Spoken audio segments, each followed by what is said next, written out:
같이 말씀 보겠습니다. 마가복음입니다. 마가복음 1장 2절에서부터 8절까지의 말씀을 함께 보겠습니다. 되도록 성경을 가져와 주시고 또 성경을 펴서 같이 읽어보면 좋겠습니다. 마가복음 1장 2절에서부터 8절까지의 말씀 저희 교독하겠습니다. 제가 먼저 읽고 여러분들이 읽고 이렇게 교독하겠습니다. 제가 먼저 읽습니다. 선지자 이사야의 글에 보라, 내가 내 사자를 내 앞에 보내노니 그가 내 길을 준비하리라. 외치는 자의 소리가 있어 이르되 너희는 준비하라. 그의 오실 길을 곧게 하라. 기록된 것과 같이 세례 요한이 광야에 이르러 제 사함을 받게 하는 회개의 세례를 전파하니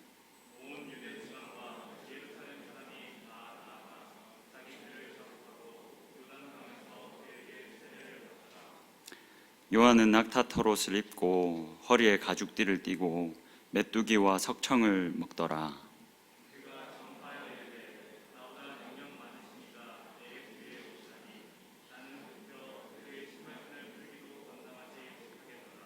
같이 읽을까요? 나는 너희에게 물로 세례를 베풀었거니와 그는 너희에게 성령으로 세례를 베푸시리라. 아멘. 오늘 찬양 인도하시는 분이 굉장히 여러분한테는 낯설었을 것 같은데 저희 교회에서 지금 유년부 담당하고 있는 이진섭 전도사님의 사모님이십니다. 김지현 사모님이시라고 이렇게 찬양 사역을 이미 하고 계십니다. 여러분 뭐 찬양 인도할 때 보셔서 들으셔서 아시겠지만 그 찬양 실력이 장난 아니지 않습니까? 저는 이렇게 이 찬양 실력이 장난 아니신 분들이 참 부럽습니다. 제가 알기로는 유튜브 채널도 가지고 계신 걸로 알고 있습니다. 작은 걸음 미니스트리, 제가 똑바로 기억하고 있다면 저도 구독자입니다. 여러분들 만약 좀 관심이 있으시면 한번 들어가서 보시고 뭐 요즘 잘하는 거 있지 않습니까? 뭐 구독, 좋아요 뭐 이런 것도 좀 눌러주시고 하면 도움이 되지 않을까 싶습니다. 저희 들어오시면서 이 프린트물 다 받으셨을 것 같은데 혹시 못 받으신 분들 있으십니까? 앞으로 제가 설교하는 그 주에는 이제 그 설교를 가지고 셀 모임을 진행하려고 합니다. 그래서 이런 형식으로 진행해 볼까 지금 리더분들하고 얘기하고 있는데 오늘과 다음 주까지 여러분들 편한 대로 한번 셀에서 이걸 가지고 모임을 한번 해주시고 그 다음에 저희 리더분들과 제가 만나서 이야기를 좀 나누고 피드백을 제가 좀 받아서 앞으로 셀 모임을 어떤 방향으로 할지 그렇게 결정하도록 하겠습니다. 그러니까 이거 프린트물 꼭 이제는 들어오실 때 챙겨주시고 이걸 가지고 오늘 혹은 다음 주에는 한 번은 이걸 가지고 셀 모임을 여러분들이 해보시면 좋을 것 같습니다. 오늘은 마가복음 1장 2절에서부터 8절까지의 말씀입니다. 저번 제가 설교 처음으로 여러분들과 함께 말씀을 나눴을 때는 마가복음 1장 1절 중심으로 말씀을 나눴고 오늘은 이어서 2절에서부터 8절까지의 말씀입니다. 2절과 3절을 다시 한 번만 저희들이 한번 보고 같이 읽어보고 말씀을 나누기를 시작하면 좋겠습니다. 2절 한번 띄워 주시겠습니까?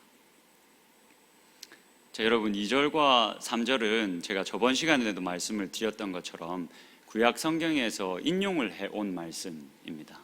여러분들이 이게 여러분들에게도 익숙한 말씀이다라고 제가 생각을 합니다.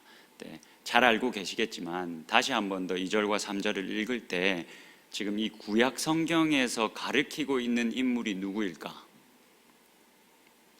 2절과 3절에서 동일한 인물을 가르치고 있거든요. 도대체 누구를 가르치고 있을까를 여러분들이 스스로 답하시면서 막 읽다가 여러분들 감동이 와서 세례 요한요 막 이렇게 외치시면 안 됩니다. 네, 답을 다 알려드렸습니다. 보시면서 이걸 구약 성경에서 어떻게 가르치고 있나 이걸 한번 여러분들 잘 집중해서 보시면서 같이 읽어보면 좋겠습니다. 2절과 3절 같이 한번 읽어보겠습니다. 시작. 선지자 이사야의 글에 보라, 내가 내 사자를 내 앞에 보내노니 그가 내 길을 준비하리라. 광야에 외치는 자의 소리가 있어 이르되 너희는 주의 길을 준비하라. 그의 오실 길을 곧게 하라. 기록된 것과 같이, 자, 2절에서는 나의 사자, 여기서 사자는 여러분 으르렁대는 사자를 말하지 않는다는 걸 너무 잘 아시죠? 예. 웃자고 하는 말인데 계속 안 웃으시면 그냥 진지하게 처음부터 끝까지 설교만 하고 갈 겁니다. 메신저죠. 그러니까 내가 메신저, 이렇게 소식을 전하는 자를 그 주님이 오시기 전에 먼저 보낼 것이다 라고 2절은 기록되어져 있습니다. 이 내 사자, 나의 사자, 나의 소식을 전하는 자라고 표현을 하고, 3절에서는 광야에 외치는 자라고 이야기합니다. 자, 이 구약에서 이 마가복음 1장 2절에서는 이 말라기 3장 1절의 말씀을 인용해 왔고, 이 마가복음 1장 3절에서는 이사야서 40장의 말씀을 인용해 왔습니다. 예, 각기 다른 곳에서 인용해 왔는데 동일한 인물을 가리킵니다. 그게 누구죠? 예, 세례 요한입니다. 우리가 혹시나 이 세례 요한이라고 답하지 못하고 다른 답을 할까봐 4절을 보시면 이 성경의 저자가 너무나도 친절하게 이 사람은 세례 요한이다, 구약 성경에서 이미 이 사람을 가리키고 있었다라는 걸 우리들에게 잘 알려줍니다. 4절을 제가 읽어드릴게요. 세례 요한이 광야에 이르러 죄사함을 받게 하는 회개의 세례를 전파했다. 그러니까 이 광야에 외치는 자의 소리, 이게 세례 요한이다.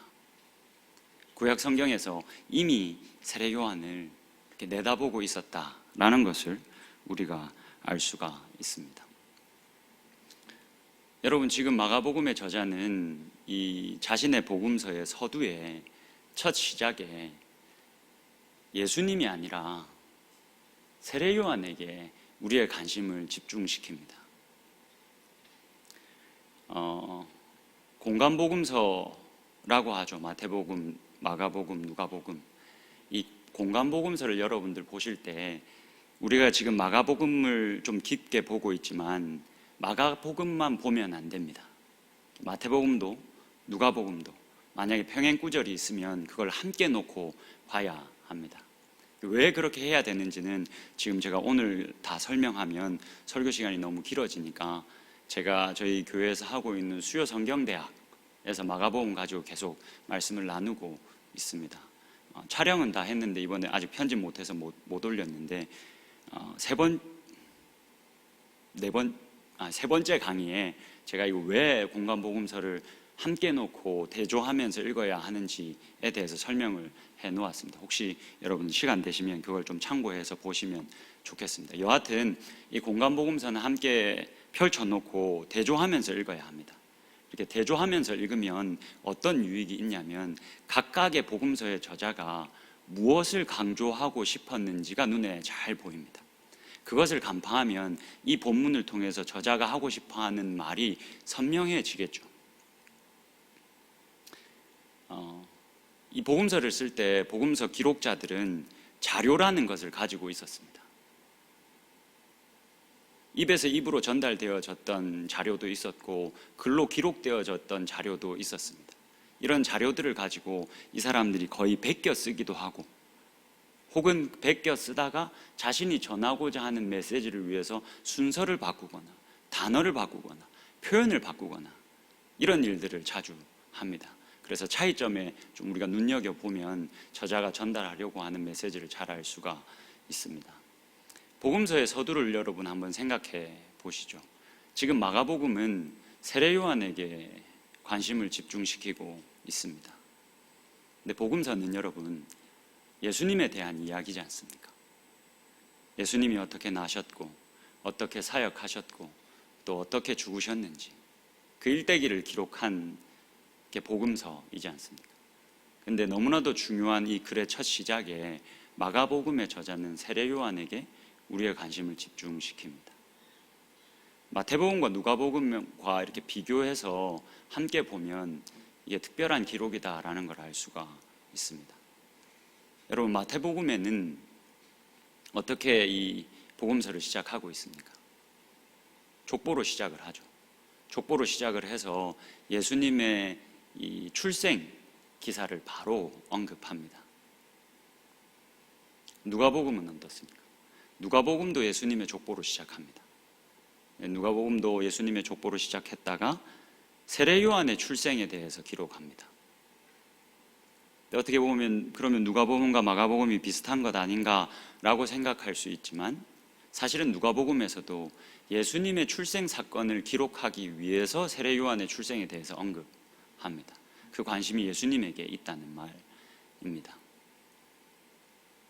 마가복음의 저자는 예수님의 출생 기사를 생략합니다, 여러분.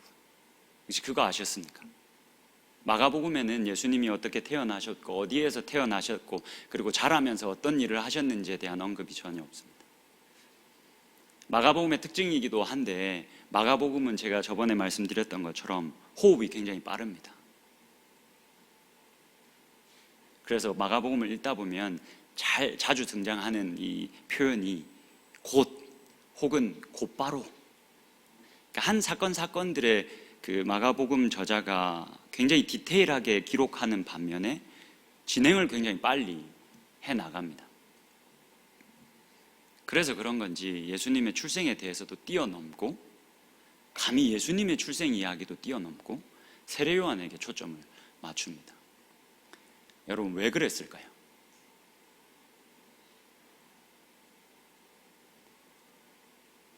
여러분들 왜 그랬다고 생각을 하십니까?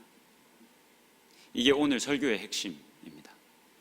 마가복음의 저자는 도대체 왜 예수님의 출생 사건 이 이야기까지 뛰어넘으면서 우리의 시선을 세례 요한에게 향하게 하는가?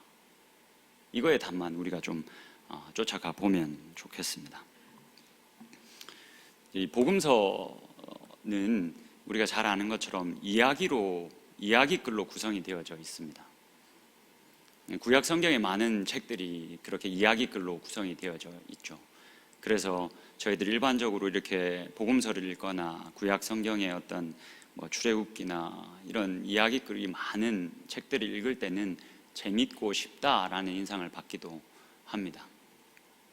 그 반면에 이제 신약 성경의 대부분을 기록하고 있는 바울 서신들은 편지글로 기록이 되어져 있기 때문에 좀 우리가 딱딱하다라고 느끼기도 하죠. 네, 이렇게 이야기글로 구성되어져 있는 복음서와 같은 글들을 볼 때 우리가 이 저자가 등장시키고 있는 인물에 대해서 어떻게 묘사하고 있는가, 이 인물에 대해서 어떤 정보를 우리들에게 주고 있는가를 잘 따져보는 것이 굉장히 중요합니다. 그냥 그 정보를 주지 않거든요. 이 정보를 주면서 유독 이 인물에 대해서 이렇게 소개를 하면서 자신이 전달하고자 하는 메시지를 간접적으로 담아서 전달하곤 합니다. 그래서 이렇게 내러티브로 구성되어져 있는 글들을 볼 때 이 저자가 인물들을 등장시키고 인물에 대한 정보를 주면 이 인물에 대한 정보가 어떤 의미를 가지는가를 잘 쫓아가 보면, 그러다 보면 이 저자가 말하고자 하는 바가 선명해지기도 합니다. 오늘 본문에 보면 이 세례 요한을 등장시키고 6절에 가면 세례 요한에 대해서 묘사를 우리들에게 해줍니다. 여기에 우리가 관심을 한번 가져보면 좋겠습니다. 6절 한번 보시겠습니다. 어떤 인물에 대한 정보를 우리들에게 주는지, 어떻게 인물에 대해서 묘사를 하는지 여러분들 한번 이제 눈여겨 보시면서 같이 읽어보면 좋겠습니다. 6절 같이 읽겠습니다. 시작.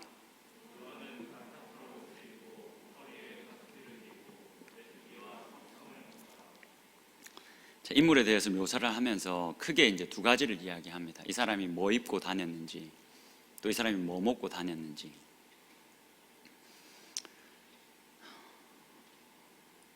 여러분, 이 요한이 이렇게 낙타 털옷을 입고 허리에 가죽띠를 띠고 메뚜기와 석청을 먹었다라고 하면 여러분들은 어떤 느낌으로 다가오십니까?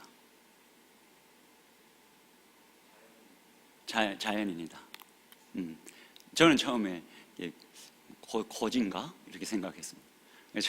저희 아내에게 제가 어제 이제 잠깐 이제 얘기를 하면서 물어봤습니다. 이 6절의 말씀을 읽어보면 당신은 어떻게 느껴져? 라고 물었더니 저희 아내가 저는 뭐 거지나 뭐 이렇게 얘기할 줄 알았는데 도사?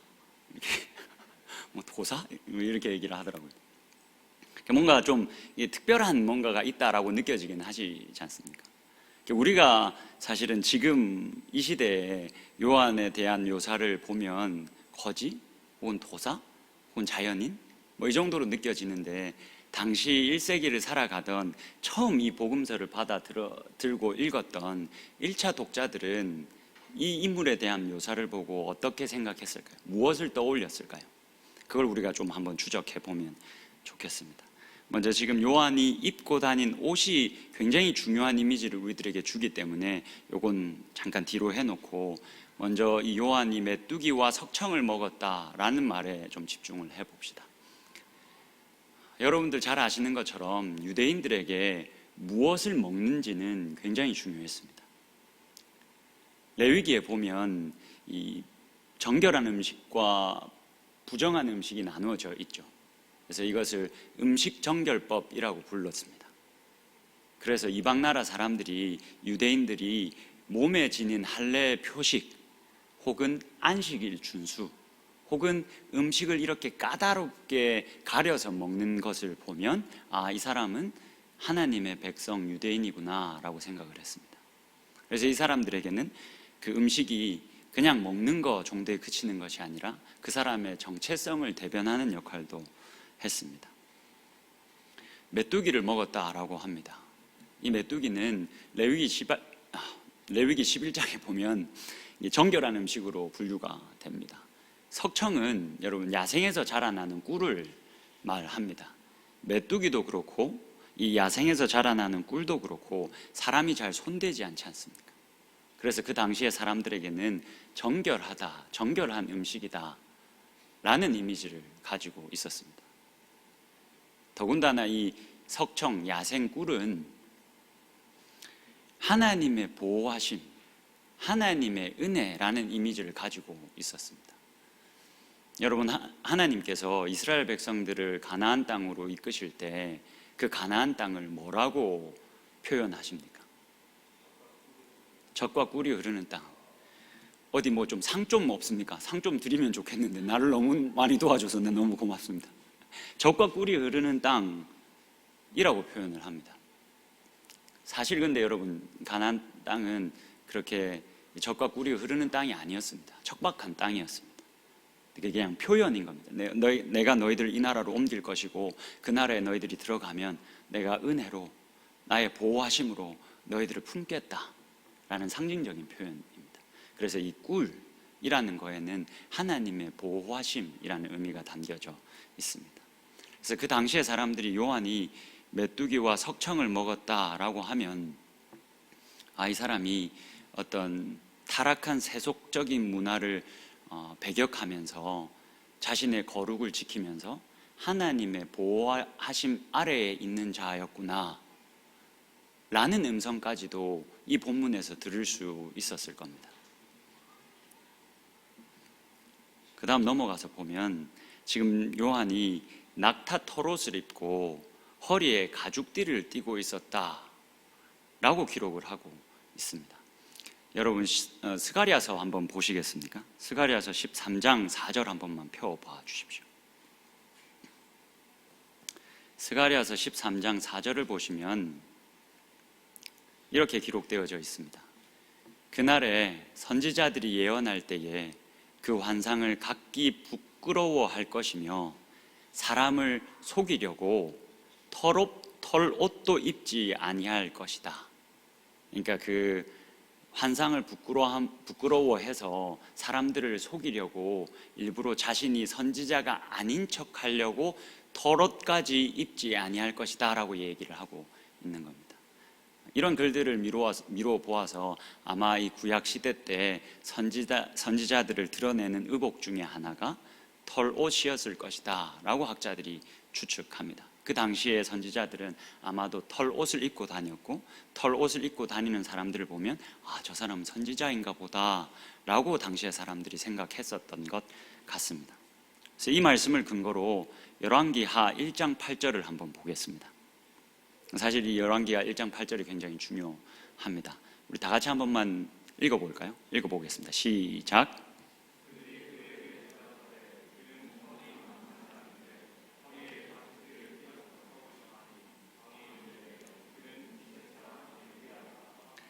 여러분, 엘리야가 누굽니까? 구약 성경에서 선지자를 대표하는 사람입니다. 그래서 학자들은 이 열왕기하 1장 8절에서는 그가 털이 많은 사람이었다라고 표현하고 있지만 이것을 털옷을 입은 사람이었다라고 이해해야 한다라고 생각합니다. 그렇다면 여러분, 털이 많은 사람인데 이것을 잠깐 지워두고 털옷을 입었다라고 한번 넣어서 읽어보십시오. 그가 털옷을 입었고 허리에 가죽띠를 띠었더라. 이거 지금 어디에서 사용하고 있는 표현입니까? 마가복음 1장 6절에서 세례 요한에게 사용하고 있는 표현이지 않습니까? 다시 마가복음 1장 6절로 한번 가봐 주시겠습니까? 이 낙타 털옷을 입고 허리에 가죽띠를 띠었다. 동일한 표현이죠. 열왕기하 1장 8절과. 그래서 그 당시에 이 구약 성경에 능통했을 그 당시의 그리스도인들, 유대인들은 이 말씀을 보면서 누구를 떠올렸겠습니까? 우리는 이 6절에 세례 요한에 대한 인물 묘사를 보면서 뭐야, 이거 거지야 뭐야? 자연인이야? 도사야? 이렇게 생각했을지, 이렇게 생각할지 모르겠지만 당시의 사람들은 우리보다 더 경건해서 이 말씀을 딱 읽으면 엘리야를 떠올렸을 겁니다. 이 세례 요한이 엘리야인가? 이런 생각을 독자들이 가졌을 겁니다. 자, 그러면 이 인물에 대한 묘사가 그 세례 요한으로 하여금 엘리야를 떠올리게 한다. 그뿐만이 아니라 이 세례 요한은 이 세속적인 문화에 물들지 않고 그것을 배격하고 거룩하고 정결하여 하나님의 보호하심 아래에서 살아가는 자다 라는 것을, 그런 정보를 우리들에게 전달해 준다라는 것을 여러분들이 기억하시고 우리 마가복음 1장 2절로 한번 가보면 좋겠습니다. 오늘 본문 마가복음 1장 2절로 가보면 다시 한 번만 더 제가 읽어드리겠습니다. 선지자 이사야의 글에 보라, 내가 내 사자를 내 앞에 보내노니 그가 내 길을 준비하리라. 자, 이 말씀이 제가 말씀드렸던 것처럼 말라기서 3장 1절을 가지고 온 인용구입니다. 말라기서 3장 1절을 여러분들 성경책 가지고 있으면 좀 펴서 한번 보시겠습니까?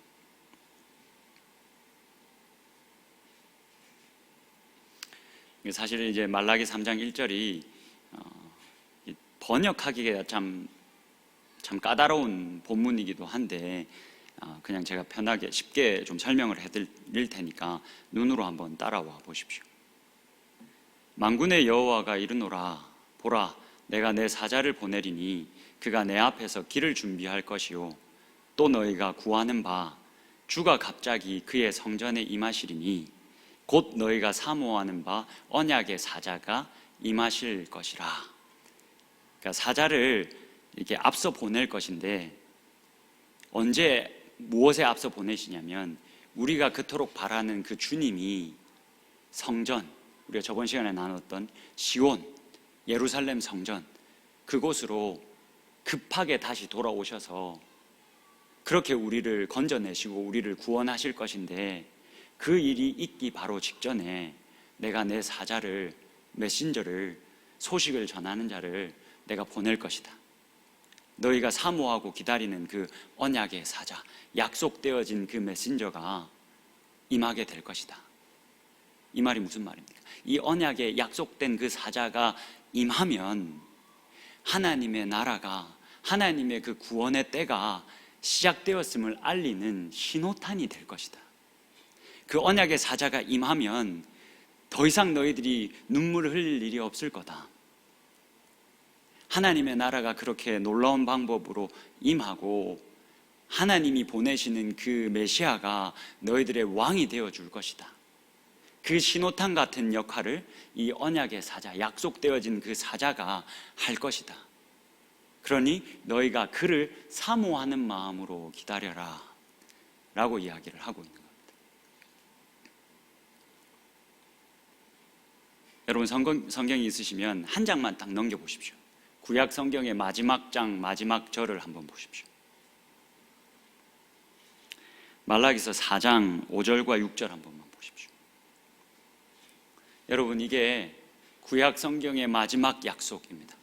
구약 성경을 모두 다 마무리 짓는 마지막 약속입니다.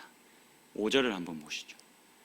보라, 여호와의 크고 두려운 날이 이르기 전에, 그렇게 하나님의 나라가 임하기 바로 그 직전에, 하나님의 그 심판의 때, 은혜의 때가 임하기 직전에 내가 선지자 누구를 보내겠다? 엘리야를 너희에게 보내겠다. 6절을 보시면, 그가 오면 그가 아버지의 마음을 자녀에게로 돌이키게 하고 자녀들의 마음을 그들의 아버지에게로 돌이키게 하리라. 돌이키지 아니하면 두렵건대 내가 와서 저주로 그 땅을 칠까 하노라 하시니라. 이 구약 성경을 마무리 짓는 이 구약 성경 마지막 장 마지막 절에서 누가 약속되어지고 있습니까? 여호와의 크고 그 두려운 날, 하나님의 나라가 시작되는 그 바로 직전에 내가 선지자 엘리야를 보낼 것이다. 마가복음의 저자는 이 말라기서에 기록되어져 있는 마지막 약속을 그대로 가지고 오는 겁니다. 그대로 가지고 와서 1장 6절을 통해서 뭐라고 말하고 있는 겁니까? 하나님의 말씀이, 하나님의 약속이 구약시대 때 예언되어졌던, 약속되어졌던 그 하나님의 약속이 지금 이 시간에 이루어졌다. 하나님 나라의 시작을 알리는 신호탄이 이미 쏘아 올려졌다. 세례 요한이 우리가 기다렸던 언약의 사자이고, 세례 요한이 우리가 그토록 사모하며 기다렸던 하나님의 메신저다. 좋은 소식을 전하는 자이다 라고 이야기를 하고 있는 겁니다.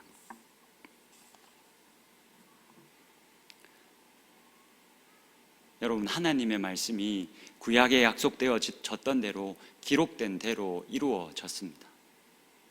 400년 넘는 시간이 걸렸습니다. 구약의 말라기 선지자의 이 약속이 있은 이후로 400년 동안 아주 어두운 시간이었습니다. 신구약 중간 그 사이를 한 400년 정도로 보고, 이 시간이 얼마나 어두웠으면 암흑기다라고 부르기도 합니다. 신구약 중간기를 우리가 암흑기라고 부르기도 합니다. 더 이상의 하나님의 말씀도 없고 그 어떠한 일도 있지 않았던 어둠의 시간. 그래서 하나님의 약속이 이루어지지 않을 것이다 라고 여겨졌던 그 긴 시간을 넘어서 하나님이 신실하게 자신의 약속을 이루셨습니다. 세례 요한을 엘리야로 우리들에게 보내셨습니다. 그렇게 보내셔서 세례 요한이 그렇게 사역하게 하시고, 그렇게 하나님 나라가 시작되었다라는 신호탄을 쏘아 올렸습니다. 그래서 지금 그 말씀이 신실하신 하나님으로 말미암아 이루어졌다라고 지금 마가복음의 저자는 선포하고 있는 겁니다. 여러분, 이렇게 말씀이 신실하게 이루어졌습니다. 그러면 우리는 어떻게 해야 되겠습니까? 구약시대 때 약속되어졌던 그 말씀이 신약시대 때 와서 이루어졌습니다. 그 이루어진 약속이 신약 성경에 또 기록되어져 있습니다. 우리는 엄청난 시간을 뒤로하고 지금 여기에 서 있습니다. 그렇다면 여러분, 우리는 어떻게 살아야 합니까? 오늘 본문 3절로 다시 한 번 더 가보시죠. 3절을 다 같이 한 번만 읽어주시겠습니까? 같이 읽겠습니다. 시작.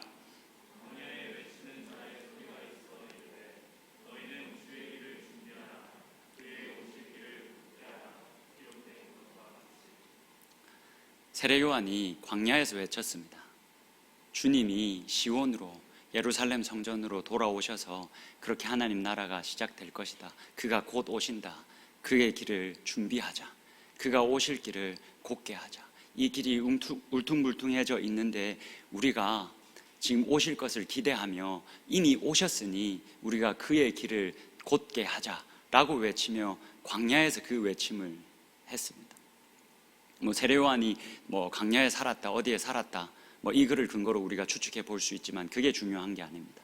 지금 이 마가복음의 저자가, 그리고 구약 성경이 광야에서 외쳤다라고 표현하고 있는 이 표현의 의미를 우리가 알 필요가 있습니다. 여기서 광야에서 외쳤다라는 것은 사실은 쉽게 생각하면, 쉽게 말해보면 예루살렘 성전을 중심으로 하고 있는 이 기득권층의 지역에서 벗어나 있다.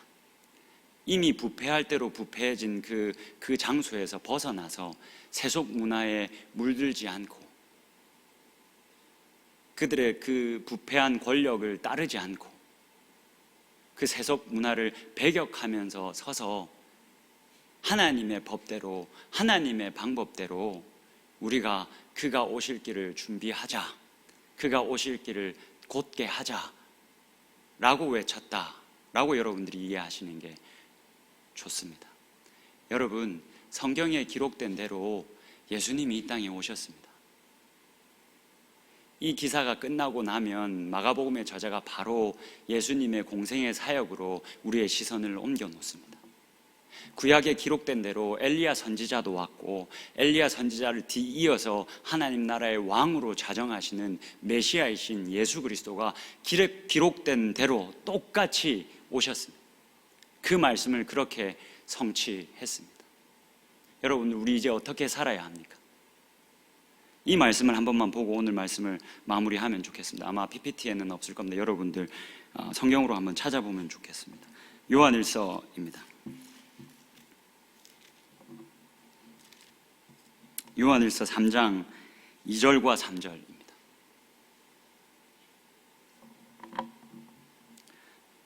찾으셨습니까? 요한일서 3장 2절과 3절입니다.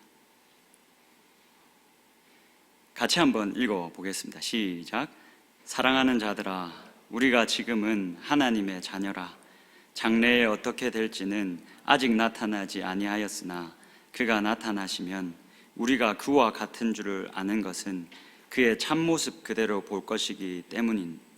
주를 향하여 이 소망을 가진 자마다 그의 깨끗하심과 같이 자기를 깨끗하게 하느니라. 요한일서의 저자가 사랑하는 자들아, 우리가 지금은 하나님의 자녀다. 그런데 지금 우리가 하나님의 자녀 되었고 하나님의 백성으로 살아가고 있는데 장래에는 우리가 어떻게 될지는, 어떠한 모습으로 우리가 드러나게 될지는 아직 우리가 확실히는 모른다. 그런데 그가 나타나시면, 이 땅에 오셨던 예수 그리스도가 죽으시고 부활하셔서 다시 오신다라고 약속하셨는데, 그가 다시 오시면, 그가 다시 나타나시면 우리가 그와 같은 줄을 알 것이다. 여기서 그와 같다는 말은 무슨 말이겠습니까? 예수 그리스도가 죽으시고 부활의 몸을 입으셨지 않습니까? 에베소서 2장에 보면 바울 사도가 이렇게 선포합니다. 우리가 이미 지금 예수 그리스도와 함께 살리심을 받았고, 함께 일으키심을 받았고, 함께 그리스도와 함께 그 보좌에 앉아 있다. 지금 우리들 눈에는 보이지 않지만 예수 그리스도가 이 땅에 오셔서 하나님 나라가 시작되게 하시고, 그렇게 죽으시고 부활하셔서 왕의 자리에 오르시고 우리를 그 하나님 나라에 이미 옮겼다라고 이야기합니다. 옮기셨을 뿐만이 아니라 예수 그리스도와 함께 연합하게 하셨고, 우리가 이미 살리심을 받았고 이미 그와 함께 일으키심을 받았다. 이게 부활의 몸을 입고 있다라는 말입니다. 그뿐만이 아니라 지금 우리가 그와 함께 왕의 자리에 앉아 있다라고 바울 사도는 선포합니다. 여러분, 그게 우리들의 진정한 모습입니다. 지금 우리가 눈을 떠서 보면 깨어진 우리들의 모습만 보이고, 깨어진 세상의 모습만 보이고, 지질이 궁상 같아 보이는 내 모습만 보일지 몰라도 성경은 이렇게 이야기합니다. 결코 여러분들의 인생이 작지 않다. 너희들의 존재가 결코 작지 않다. 함부로 네 자신을 우습게 보지 마라. 작다 말하지 마라. 어리석다 말하지 마라. 볼품없다 말하지 마라. 이미 너가 그리스도와 함께 살리심을 받고, 함께 일으키심도 받고, 함께 그 왕의 자리에 앉아 있다라고 말합니다. 지금은 우리가 완전히 볼 수 없어서 답답할 수 있고 때로는 넘어지고 쓰러질 수 있습니다. 근데 요한일서의 저자가 뭐라고 말합니까? 그러나 아주 엎드려지지만은 마라. 왜냐하면 그가 나타나시면 너희들이 그와 같았음을, 그와 같이 부활의 몸을 입고 있었음을, 그만큼 너희들이 고귀한 존재이었음을 깨닫게 될 것이다. 그러니 낙심하지 마라. 눈에 보이는 것에 현혹돼서 넘어지고 쓰러지지 마라. 너희는 너무나도 고귀한 자들이다 라고 이야기하는 겁니다. 그래서 3절을 보시면 주를 향하여 이 소망을 가진 자마다 함부로 자신을 대하지 않고 그의 깨끗하심과 같이 자기를 깨끗하게 하느니라. 그렇게 자기를 귀한 존재로 스스로가 여길 줄 알아야 한다. 예수 그리스도가 다시 오시는 그날까지 우리는 그렇게 살아야 한다. 세례 요한이 그랬던 것처럼 예수 그리스도가 다시 오실 날을 기대하면서 광야에 외치는 자로 서서 세속 문화에 물들지 않고 세상 사람들이 살아가는 대로 쫓아 살아가지 않고, 그렇지 않다. 하나님 나라는 이미 왔고 아직 완전히 임하지 않았을 뿐이지, 이미 나는 고귀한 존재가 되었고 이미 나는 이 하나님 나라 안에 살아가고 있다. 그리고 언젠간 예수 그리스도가 다시 오시는 날 우리의 삶이 맞았음을 모든 사람들이 보게 될 것이다 라는 소망을 가지고 우리도 깨끗한 자로 살아가고, 그렇게 예수 그리스도가 다시 오실 그 길을 준비하고 곧게 하며 살아갈 수 있는 저와 여러분이 될 수 있기를 주님의 이름으로 축복합니다.